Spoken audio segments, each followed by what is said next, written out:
एक वक्त की बात है कि एक जंगल में एक बंदर रहता था। वो बहुत चालाक और शरारती था। बंदर को दरख्तों पर झूलना और तरह तरह के खेल खेलना बहुत पसंद था। जंगल के बाकी जानवरों के साथ भी इसकी अच्छी दोस्ती थी, मगर वो अक्सर उनके साथ शरारतें करता रहता था। एक दिन बंदर को ख्याल आया कि वो नहर के पार जाकर दूसरे जंगल में जाना चाहता है, जहाँ उसने सुना था कि बहुत से मज़ेदार फल और मज़ीद बड़े दरख्त हैं। लेकिन नहर बहुत गहरी थी और इसके ऊपर कोई पल भी नहीं था जिससे वो पार जा सकता। बंदर ने काफी सोचा, फिर अचानक उसके जहन में एक तरकीब आई। नहर में एक बहुत बड़ी मगरमच्छ रहती थी, जो अक्सर अपने शिकार की तलाश में होता। बंदर ने मगरमच्छ को चालाकी से फंसाने का मंसूबा बनाया। वो मगरमच्छ के पास गया और कहा, मगरमच्छ भाई, मैंने सुना है कि तुम बहुत मजबूत और ताकतवर हो।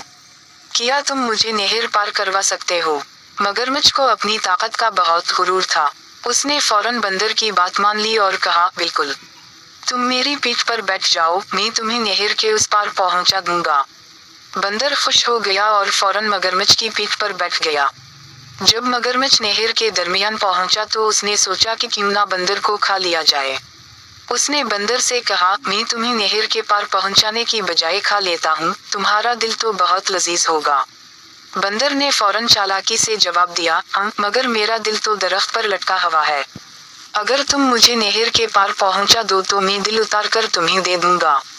मगरमच्छ बेवकूफ़ी से बंदर की बात मान गया और उसे नहर के पार छोड़ दिया।